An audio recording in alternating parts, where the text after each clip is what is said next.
The cabin of Aeroswift Flight 747 was a pressurized tube of recycled air and simmering tensions, the kind of environment that amplifies every slight. This was the first-class section, usually a sanctuary of calm, but today it felt charged. Jensen, the senior flight attendant, was striding through the aisle, his movement sharp and aggressive. He was a man who believed the cramped confines of the aircraft gave him absolute authority, a tiny dictator in the sky. His uniform, a crisp deep navy blazer, seemed to shrink his personality into something tight and unyielding, though his face was flushed with a bold red tinge of self-importance. He enjoyed the deference of passengers, especially the quiet ones. In seat 3A, Kaia sat by the window, outwardly calm. She was the CEO of Horizon Aerospace, the parent company that owned Aeroswift, though she was traveling anonymously for an unannounced operational review. She wore a sleek white jumpsuit, a minimalist power statement, layered with a canary yellow cashmere cardigan. Her gaze was fixed on the tarmac below, but her mind was actively cataloging the subtle inefficiencies and aggressive behavior she observed. Her quiet demeanor was a mask of intense observation. The flight had been delayed on the ground for over an hour due to a minor mechanical issue, frustrating all the passengers.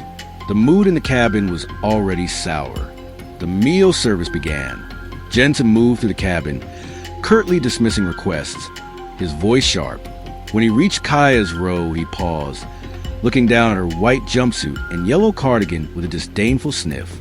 "Dinner service," Jensen announced, his tone devoid of warmth. "Choices are chicken or pasta. But I see you didn't pre-order, ma'am. We're on a tight schedule now, so I'm afraid you'll have to wait." He made no move to offer her a menu or even acknowledge her request. "I have a special meal request for an allergy," Kaia replied, her voice a calm, firm, deep navy. "It was confirmed at booking, and I verified it with the ground crew before boarding. A gluten-free option." Jensen's face hardened, his bold red flush deepening. "A confirmed allergy? Funny, it's not in my manifest. And we don't carry special meals for unverified claims, especially on a full flight like this." He snatched the meal tray intended for the row behind her, making a point of denying her. He then intentionally stepped closer, pressing his hip against her armrest, invading her space and making her flinch slightly. "Perhaps you should have eaten before you arrived, ma'am, or flew on a different airline." The justice debt began its rapid accumulation.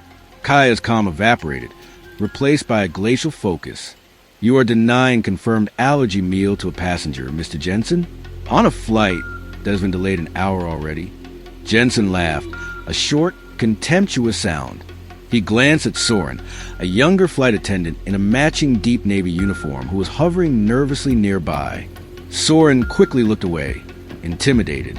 "Look, lady, I've got 50 other people to feed.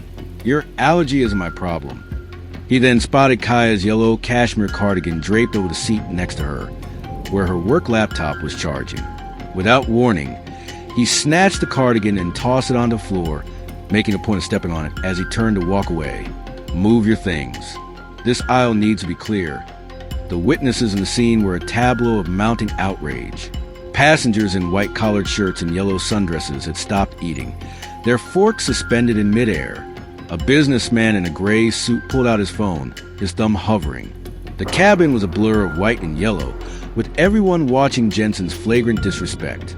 "You just denied a meal to an allergy-suffering passenger. You threw my property on the floor, and you physically invaded my space, Mr. Jensen," Kaia said, her voice now dangerously soft, the deep navy tone carrying an undeniable authority. She stood up, reaching for her cell phone. "We're going to have a very different conversation when we land." Jensen turned back, his bold red face contorted in a sneer. "Land? We haven't even left the ground yet. Lady, what are you going to do? Call your mommy? Tell your little fairy tale to the pilot? Go back to your seat and keep quiet." He then deliberately placed his foot on Kaia's yellow cardigan again, pressing it firmly into the dirty carpet. Kaia looked at her phone, then at Jensen, her eyes gleaming with an intensity that promised utter destruction. She didn't call her mommy, she called the tower. The aircraft was still idling on the taxiway when the intercom crackled to life, but it wasn't the pilot's usual drawl. It was a sharp, high-frequency override. Kaia stood in the aisle, her white jumpsuit glowing under the cabin lights.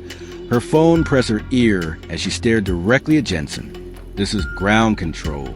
Aero Swift Flight 747. Return to Gate 12 immediately. We have a Level 1 operational override from the CEO's office.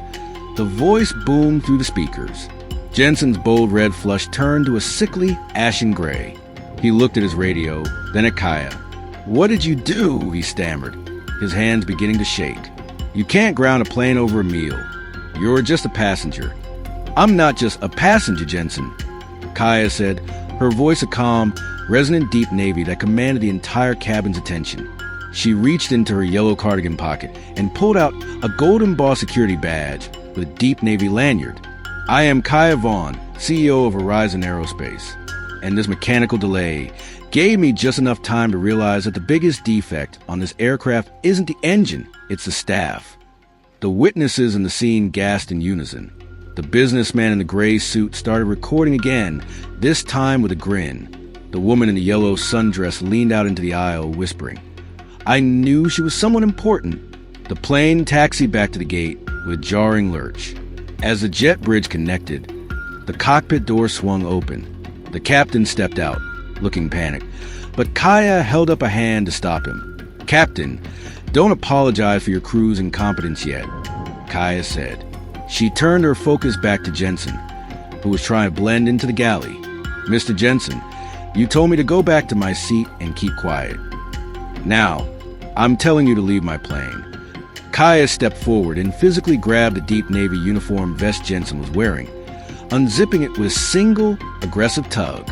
She then reached for his silver name tag, the symbol of his seniority, and ripped it off his chest, the fabric snagging and tearing. "You're fired, Jensen, for physical intimidation of a passenger, destruction of personal property, and gross negligence regarding medical safety," she announced. Jensen fell back against the beverage cart, his eyes wide with terror. He reached out, his fingers brushing the hem of Kaia's white jumpsuit in a desperate, trembling plea. "Ms. Vaughn, please. I've been with this airline for 15 years. I was just stressed from the delay. Don't do this in front of everyone." "You had 15 years to learn basic human decency," Kaia replied, stepping out of his reach. "You failed." Under the eyes of the witnesses, 2 airport security officers in deep Navy tactical gear entered the plane. They didn't just escort Jensen out. They physically took him by the arms and marched him to the first-class cabin. As he passed row 3, the woman in the yellow sundress intentionally held out her phone, documenting his walk of shame. "Enjoy the bus ride home, Jensen," someone shouted from the back. Kaia turned to Soren, the junior attendant who had watched the abuse. "Soren, you have one chance to prove you're better than him. Get the manifest, find the gluten-free meals, and serve this cabin properly. We depart in 20 minutes with a new senior lead." Kaia sat back down in seat 3A, smoothing her white jumpsuit. She picked up her yellow cardigan from the floor, shaking off the dust of Jensen's footprints. The plane was grounded no longer, but the hierarchy of the sky had been permanently reset.